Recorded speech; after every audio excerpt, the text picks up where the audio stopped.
গাড়ি চল রূপ মানে যাও ও তার লাগে তাঁতুই গান সারা নব এবার দিন মাথার কুলি ও গান দেওয়ার রাস্তা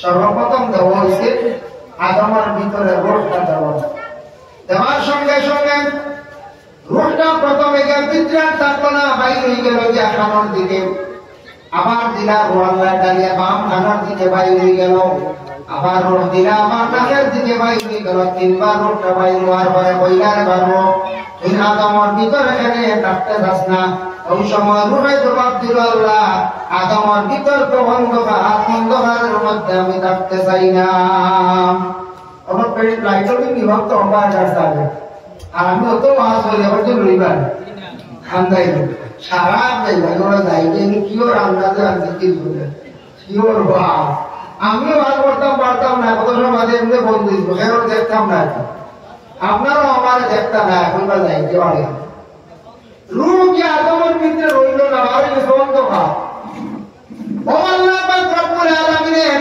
জিবরাইলকে অর্ডার করলা কইলা জিবরাইল তুমি যাও আর শাহিমার ভিতরে এক সাইডে গিয়া যাবাই আমার নূরে মুহাম্মদী সেই নূরে মুহাম্মদী তুমি অর্ডার কোটা করে গিয়া নিয়াও আল্লাহর দেশমে হযরত জিবরাইলকে কই নূরে মুহাম্মদী আনজন আল্লাহ কইলা যাও আদমের পেশানির মধ্যে মোবারকের মধ্যে নূরটা তুমি লাগাইয়া দাও জিবরাইলের নূর আনিয়া আদমের কপালে বসাইছ না বসানোর লগে লগে আদমের অল বডি আলোকিত হয়ে গেছে বর্ষ হয়ে গেছে 4 নম্বর বার রূহ দিছ আর রূহ বার হইছে না ভিতর আলোকিত বর্ষ হয়ে গেছে নূরে মুহাম্মদী ছাড়া রূহ যে ভিতরে রইতো আছে না সুবহানাল্লাহ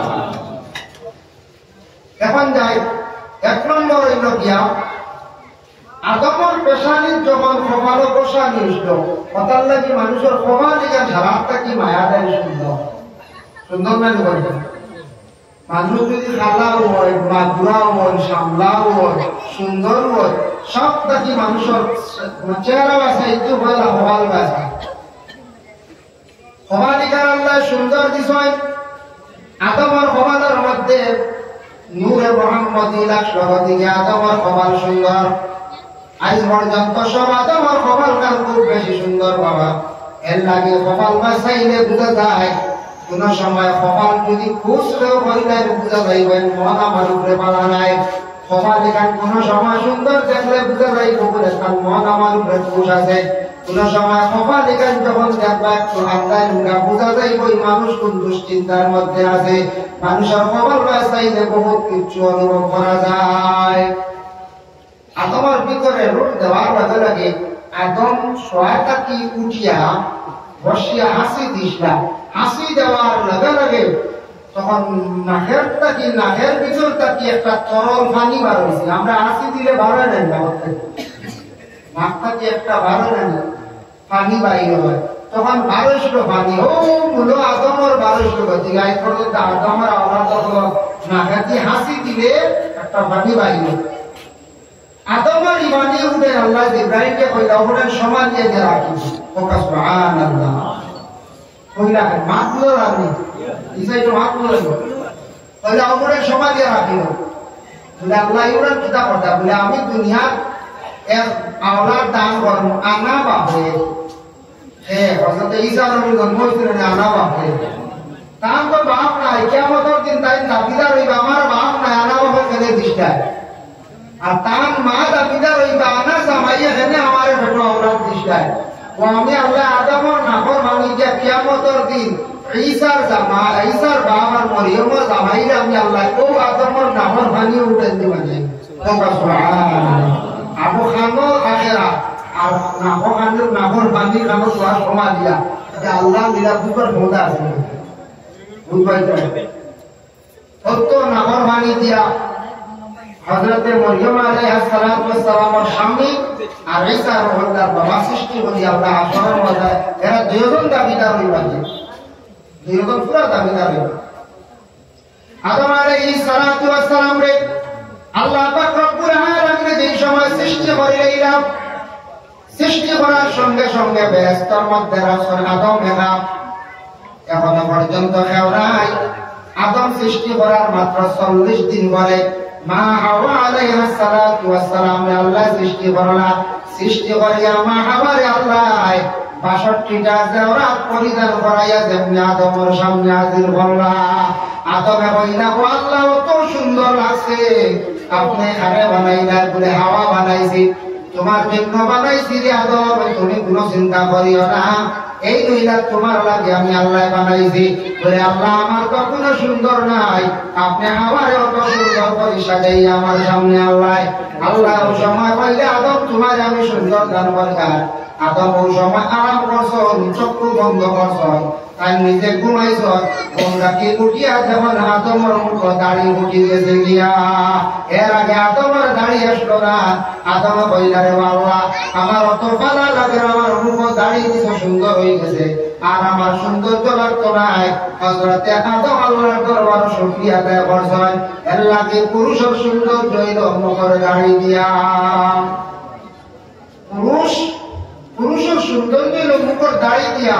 পুরুষ যত বয়স্ক উৎপা, যত টেকালা উৎপা, যত শিক্ষিত উৎপা, যত বড় ম্যাজিস্ট্রেট উৎপা, আলিম উৎপা, দাড়ি না থাকলে তার যে সৌন্দর্য নাই। পুরুষের সৌন্দর্য মুখের দাড়ি দিয়ে। আদমের সৌন্দর্য বাসিছিল দাঁড়িয়ে, আর মা হাওয়ার সৌন্দর্য বাসিছিল জেওরাতে। এর লাগে মহিলা বলে জেওরাত ব্যবহার করেন, করেন মিলে না করেন। মহিলাদের জন্য জেওরাত যায়। আমরা এখন কিছু যুবক বাড়ে গেছেন মহিলার জেওরাত আমরা মিলাই আত জেওয়াজ করি, খানো আরে ভাবে দিয়ে লাগাই দিই। দেখুন নজমাজি চুলও দেখা যায় মেয়েরার লাগা টাকা শুরু হয়ে গেছে, মেয়েরার লাগা। এরপরে দেখা যায় মেয়েরার লাগা কিছু খাবারও বাড়ে গেছে। আপনার থেকে কিছু মেয়ে পূজা এটা ওই যাচ্ছেন জবাব। আর মেয়েরার যে সুরত যেটা জিনত যেটা ওটা পুরুষের মধ্যে আই গেছে, মহিলা হলে পুরুষের জিনত দিয়ে গেছে গিয়া। ইলা এখন মহিলা হল পুরুষের শার্ট প্যান্ট লাগাই দিচ্ছে, এটাও না সব শরীয়ত বিরোধী, গুনাহগার হইল, সব গুনাহগার হইল। আল্লাহর বান্দাগণ এর লাগি মা হাওয়া আলাইহিস সালাতু ওয়াস সালাম রে সৃষ্টি করছেন আল্লাহ 40 দিন পরে। হযরত আদম আলাইহিস সালাতু ওয়াস সালাম এসাইশা মা হাওয়ার সুইতা স্পর্শ করতাম। আল্লাহ নিষেধ করলো, আদম তোমার জন্য সৃষ্টি করছি ঠিক আছে, কিন্তু জানিয়ে রাখো আদম তোমার লাগে এখনো পর্যন্ত হালাল নাই। বলে আল্লাহ কিনা বলে তুমি মহিলার পক্ষে হাওয়ার পক্ষে যদি তুমি বিনিময়ে কোনো কিছু দেও না, বিনিময়ে সম্পদ যদি দেও না, তাহলে তুমি হাওয়ার বিবাহ করতে পারতে না, তোমার লাগে হালাল নাই বলে কিনা দিলাম। আল্লাহকে জানাইলা, আল্লাহ জানাইলা পয়লা আদম মা হাওয়ার তুমি মোহরানা আদায় করো বলে কি দিলাম। বলে আমার নবীর উপরে তুমি দুরূদ শরীফ পড়িলাও। আখেরি জামানায় একজন নবী আমি বানাইয়া পাঠাইব, সর্বশেষ নবী, শ্রেষ্ঠ নবী। ও দুই রামায়াত একজন জহিরা মালুমাত সেই কিতাবের মধ্যে দেখলাম। এক রামায়াত লেখছেন 20 মর্তবা, আর এক রামায়াত লেখছেন 10 মর্তবা। আদমের 10 মর্তবা দুরূদ শরীফ পড়িসা, পড়ার সঙ্গে সঙ্গে মা হাওয়ার মোহর তার পক্ষে আদায় হয়ে গেল গিয়া। মোহর আদায় না হলে মহিলা আদান। কোন মহিলা গণবরতা বিবাহের আগে কোন ছেলে যদি কোন মেয়ের স্কুল থেকে গাড়িতে পারে চলো, এখন দানোর দিন আছে, আলিফ হই আমি হইব আলহামদুলিল্লাহ, তুমি হই আলহামদুলিল্লাহ, হয়ে গেছে দিয়া কোন অসুবিধা নেই। যায় যাই না, বিবাহ লাগে একটা শর্ত আছে। বিবাহ লাগে শর্ত হইল গিয়া সাক্ষী রাখবো 3 জন, উকিলা সাক্ষী মিলে কয়জন? 3 জন। 2 নম্বর হইল মোহর দেওয়া হইব, মোহর সাব্যস্ত করা হইছে বলিয়া সাক্ষী। বিবাহ করাইতে গিয়া কবুল হইতে গিয়া সাক্ষী। ইজাব কবুলের সাক্ষী না হইলে বিবাহ হয় না। নতুবা ইলা যদি কইতো না, শরীয়তের যদি বিধান হুকুম থাকতো না, সনাতন ধর্মের এইভাবে সাক্ষীর দ্বারা যদি কোনো মন্ত্র থাকতো না, 7 পাক থাকতো না, তাহলে কলেজ ইউনিভার্সিটি সারায় পড়ি দাও না, সারায় বিবাহ করিয়া বাড়িতে আইলাও নি। ওই ধরনের বলছেন এই আনন্দ এখানে বাড়বে। কলেজ ইউনিভার্সিটি তো বেলান দিয়ে আইলাও না, এখানে লাগবে দেখ হো সুবহানাল্লাহ আলহামদুলিল্লাহ করি দিছে, হয়তো না। বিবাহ শর্ত আছে মোহর, তারপর সাক্ষী। আদমের বিবাহ সাক্ষী যে আসলে আদমের বিবাহ এই সময় সাক্ষী লাগছে না, সাক্ষী একমাত্র খোদা আল্লাহ। সুবহানাল্লাহ। বিবাহ হয়ে গেল, সংখ্যা করে লম্বা এটা ঘটনা। বিবাহ হওয়ার লগে লগে স্বামী স্ত্রী হয়ে গেল, তাকিয়া আদম হইলা স্বামী, মা হাওয়া হইলা স্ত্রী। আল্লাহ ওই সময় আদম হাওয়ার দুইজনে কইলা, তোমার হাওয়া জানিয়া রাখো, তোমার আমার একজন দুশমন আসন বলে বলে শয়তান।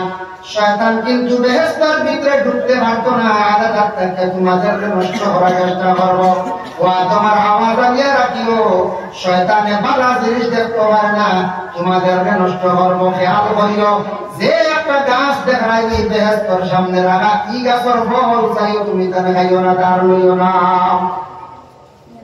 ও মুলো তোমার হাওয়ারে শয়তানে অশ্বাস দিছিল, দুইজনকে নষ্ট করবো না। শয়তানে আজ পর্যন্ত স্বামী স্ত্রী দরবারি দরবার না দরবার লাগে চাইব তালাক দেওয়াইয়া বিবাহ বিচ্ছিন্ন করিয়া পরিবার নষ্ট করতে পারে, এটা কাম কিন্তু শয়তান নয়। কইলা যে আল্লাহ ঘুষ করিয়া দিলাইছেন আদমের হাওয়ারে, তারপরেও শয়তানে অশ্বাস দিয়া সন্তানকে বেহেশত থেকে বার করে লইছি। তারপর সে কিরা যে গাছের ফল খাইতে সময় দুইজন গেছেন ফল আনা থাক, ফল আনার গেছেন আদমে কইছে জানি তোমার তানকে আল্লাহ এখানে না বসন গাছের ফল খাইতে না বলে না জানি না, বলে এই গাছের ফল খাই দিলে তুমি তার অমর হয়ে যাইবা, আর মরতায় নাই, মরণ নাই, আর বেহেশত কি কোনো দেয়ার বাইরওয়া নাই। আল্লাহ কি আল্লাহ তোমাদের নিষেধ করিয়া দিছ। আজ মনে করবা কোন স্টাইল যদি আপনারা বক্সে পুতর না মেসাবে যদি বাক্সে পুতর কিচ্ছু কইন নাই, কোথাও কি আরো বটায় বলে না। আর যদি বাক্স তৈরি করেন সেও একটু দাঁড়িয়েও না, এর বাবু একজন বাড়ে বাবুরা কি না জানো যদি তোরা দেখি না পরিবার না রাখা যায়। খামে মান দিয়া যদি আপনারা হয় অকান্তা নিয়ে বাড়ি চাষারে দিও, ওই বাচ্চা আমার খাবো তো কিটা আছে। যদি দেখতে আমার বলে খবরদার খুলবে না, খুললে নষ্ট হয়ে দিব, মূল্যবান জিনিস আছে, আপনি কোনো শুরু খুলিয়া হের হয়ে বলে তোরা দেখি আপনার কইদারে না করছেন মনে হয় কিটা আছে।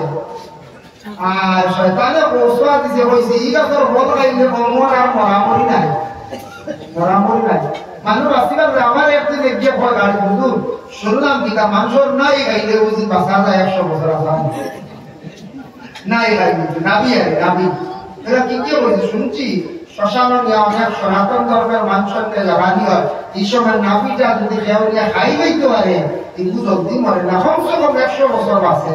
হাসা নেই না সস্তা হইলা বাঁচিতে বলিব মানুষের নাবি খাইবে খান তো কি দেখো ভাত খাই আমরা দেশের মানছি, এটা বিলকুল হারাম। মানুষের কোন অঙ্গ খাওয়া হারাম, মানুষের শরীরের অঙ্গ বিক্রি করা হারাম।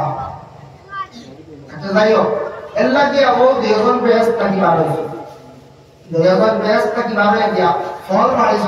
পুরুষ যাতে একটু লম্বা নাই, যাদের মালুমাতি কিতাবে লেখছেন আদম লম্বা 120, আমার হওয়া আসলা 60 80, ওরা দুই হয় বিভিন্ন রওয়ায়াত আছে।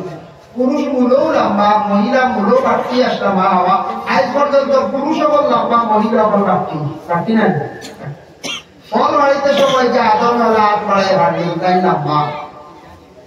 মা হওয়ায় যে সময় ফল ভরা আরম্ভ করছেন গিয়া, ফল ভরতে সময় মা হওয়ায় ওই সময় উপর দিকে এসাইছেন, মাথার কাপড় পড়ে গেছে গিয়া, মুখও খুলি লাইছেন, কারণ ফল ভরতে সময় মুখের কাপড় সরাইতে লাগবো।